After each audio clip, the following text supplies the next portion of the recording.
Assalamualaikum warahmatullahi wabarakatuh. Alhamdulillah wa syukur ala nikmatillah, la haula wala quwata illa billah, syahadu an la ilaha illallah, syahadu anna Muhammadan abduhu wa rasulullah nabiyya ba'da. Ikhwatu iman, kita sekarang berada dalam situasi politik yang tidak menentu ya.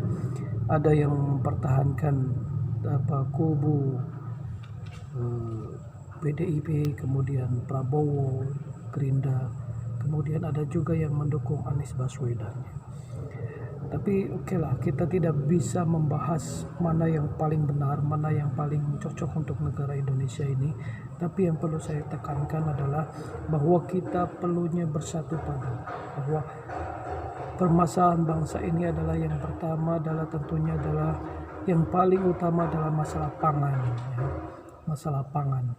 Jadi kita ketahui bahwa anggaran untuk pangan itu hanya 150 triliun ya. Itu sangat kecil sekali. 150 triliun itu untuk ukuran Indonesia itu sangat kecil sekali ya.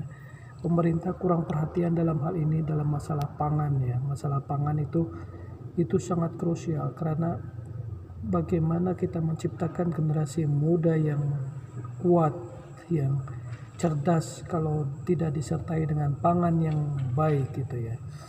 Nah, seyogianya dari 8.000 triliun yang digelontorkan untuk masalah pangan ini adalah sebesar 2.400 triliun ya. 2.400 triliun itu masih kurang untuk seukuran Indonesia sebanyak sekian ratus juta penduduk Indonesia. Itu masih kurang ya itu untuk pangan ya itu. Dari 2.400 triliun ini hanya 150 triliun, itu bukti bahwa pemerintah tidak peduli, tidak serius menangani masalah stunting, gizi yang buruk dan lain sebagainya. Bagaimana kita mendapatkan kualitas generasi muda yang baik kalau pangannya saja sangat sedikit. Oke, yang kedua adalah masalah infrastruktur. Infrastruktur itu penting, tapi tidak jauh lebih penting daripada masalah pangan ya. Anehnya, ironinya bahwa infrastruktur itu digenjot habis-habisan, tapi masalah pangan dilupakan begitu saja. Infrastruktur perlu, tapi bukan prioritas. Perlu tapi bukan prioritas. Sekali lagi, infrastruktur itu perlu tapi bukan prioritas utama. Prioritas utama yang pertama adalah sandang pangan dan papan. Pangannya sendiri itu 30% harusnya ya, daripada 8.000 triliun itu 30% untuk sandang, kemudian pangan, kemudian 30% untuk sandang, baru 30% untuk papan, selebihnya 10% untuk kebutuhan yang lainnya ya. Jadi saya kira bahwa pemerintah harus lebih arif dan bijaksana lagi dalam menangani anggaran-anggaran ya. Jangan sampai kita ini sudah krisis pangan ya, apalagi dalam iklim global yang climate change, itu iklim yang sangat berubah drastis sekali gitu. Banyak orang yang sakit, banyak orang yang itu. Tetapi kalau tubuh kita kuat, walaupun penyakit apapun yang menerpa itu akan kita bisa mengatasinya bersama.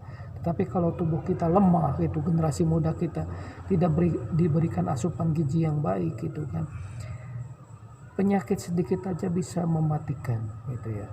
Lain kalau kuat gitu ya, generasi muda yang kuat seperti di Arab Saudi, makan banyak daging yang berprotein dan lain sebagainya. Kemudian di luar negeri, di Eropa, kemudian Amerika dan sebagainya, gizinya baik sekali gitu kan. Nah, orang Indonesia sangat miris sekali. Seminggu mungkin belum tentu makan daging seminggu sekali. Bisa jadi sebulan sekali, bahkan mungkin ada yang setahun sekali. Nah, itu sangat ironis sekali bahwa pemerintah tidak peduli dengan masalah pangan ini. Jadi seyogianya perhatian kita sandang, pangan, papan ya. Pangan tadi 30%, sandang juga harusnya 30%. Bagaimana pemerintah bisa mencukupi kebutuhan pakaian dari orang Indonesia. Kemudian papan perumahan, banyak orang yang homeless, yang tidak mempunyai perumahan ya, juga harus digelontorkan oleh pemerintah. Selebihnya adalah infrastruktur ya, selebihnya adalah infrastruktur dan pendidikan, juga kesehatan ya. Jadi itu perhatiannya, mohon pemerintah lebih perhatian lagi terhadap masalah pangan ini. Oke, wa'afu minkum. Wassalamualaikum warahmatullahi wabarakatuh.